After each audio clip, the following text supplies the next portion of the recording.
Welcome to intellectuals avenue. ہماری آج کی لٹریری ٹرم ہے پیراڈاکس۔ پیراڈاکس کا مطلب ہے دو مختلف نظریات کو اس طرح سے بیان کرنا کہ اگر اس کی گہرائی میں جا کر دیکھا جائے تو ان نظریات میں کوئی یکسانیت، کوئی سملیرٹی ہمیں ضرور مل جائے۔ اب ہم آتے ہیں اس کی ڈیفینیشن کی جانب۔ پیراڈاکس از اے اسٹیٹمنٹ اور ایکسپریشن، یعنی پیراڈاکس ایک ایسا بیان ہوتا ہے یا ایک ایسا تاثر ہے سو سرپرائزنگلی سیلف کنٹراڈکٹری، جو کہ حیران کن حد تک بالکل ایک دوسرے سے مختلف ہوتا ہے، as to provoke us into seeking an other sense اور context in which it would be true, اور اس کے لیے ہمیں کسی اور تناظر کو دیکھنا پڑتا ہے جس کے لحاظ سے یہ بالکل درست ہو۔ یعنی اسٹیٹمنٹ میں بظاہر تو ایک دوسرے سے مختلف نظریات پیش کیے جاتے ہیں، لیکن اگر ہم ان نظریات کا دوسرا رخ دیکھیں یا ان کی گہرائی میں جا کر دیکھیں تو ان دونوں نظریات میں ہمیں کوئی یکسانیت، کوئی سملیرٹی ضرور ملے گی۔ اب ہم آتے ہیں اس کی ایگزامپلس کی جانب، جیسا کہ پاورٹی یعنی غربت از پراسپیرٹی، غربت ہی خوشحالی ہے۔ اب کس کے لیے؟ فار اے کنٹینٹڈ پرسن، ایک قناعت پسند شخص کے لیے، ایک ایسا شخص جو کہ قناعت اختیار کر لے، اس کے لیے غربت بھی خوشحالی ہی ہے۔ اس کے بعد ہے do what you can not do, وہ کرو جو تم نہیں کر سکتے، یعنی جو تم نہیں کر سکتے اسی کام کو کرنے کی کوشش کرو۔ اس کے بعد تھرڈ ہے enemies enemy is a friend, یعنی دشمن کا دشمن دوست ہوتا ہے۔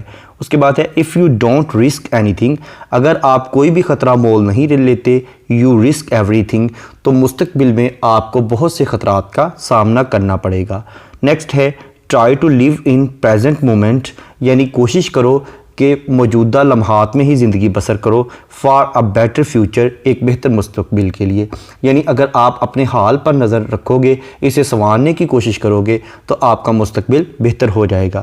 نیکسٹ ہے wealth can be earned by spending it, یعنی دولت کو خرچ کرنے کے ذریعے ہی کمایا جا سکتا ہے۔ یعنی آپ جتنی زیادہ دولت خرچ کریں گے اتنی ہی دولت آپ کے پاس زیادہ آئے گی، یعنی اس میں سخاوت کا درس دیا گیا ہے۔ نیکسٹ ہے know that you don't know, یہ جاننے کی کوشش کرو یا یہ بات جان لو کہ تم کچھ نہیں جانتے۔ یعنی اس کا دوسرا مطلب یہ بھی ہے کہ اگر تم یہ جان جاؤ گے کہ تم کچھ نہیں جانتے تو پھر ہی تم جاننے کی خواہش پیدا کرو گے۔ اب ہم آتے ہیں کچھ ایسی اگزامپلس کی طرف جو کہ انگلش لٹریچر کے کچھ ورکس میں پیش کی گئی ہیں، جیسا کہ ولیم شیکسپیئر کے ایک فیمس پلے ہیملٹ میں وہ کہتا ہے I must be cruel only to be kind, یعنی مجھے بہت زیادہ مہربان بننے کے لیے ظالم بننا پڑے گا۔ یعنی ہیملٹ یہ کہنا چاہتا ہے کہ اگر میں اچھے لوگوں کے ساتھ کائنڈ بننا چاہتا ہوں، مہربان بننا چاہتا ہوں، تو میرا فرض ہے کہ میں برے لوگوں پر ظالم ہو جاؤں۔ اس کے بعد ولیم فاکنر ایز آئی لے ڈائنگ میں کہتا ہے I could just remember how my father used to say that the reason for living was to get ready to stay dead a long time، یعنی اگر زندہ رہنا چاہتے ہو تو ہر وقت موت کے لیے تیار رہو، پھر ہی زندگی کا لطف آئے گا۔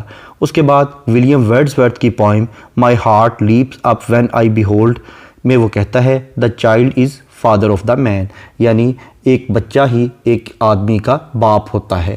اس کے بعد جان ڈن اپنی poem death be not proud میں کہتا ہے and death shall be no more, death thou shalt die، اے موت تم مزید باقی نہیں رہو گی، اے موت تم ہی مر جاؤ گی۔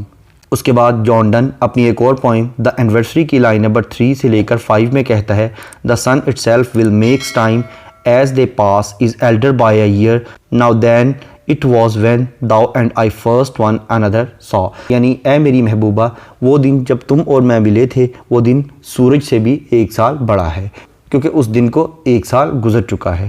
اس کے بعد جیوفری چوسر اپنی prologue to the Canterbury tales میں کہتا ہے if gold rusts what then can iron do, یعنی اگر سونے کو ہی زنگ لگ جائے تو لوہا بیچارہ کیا کرے گا۔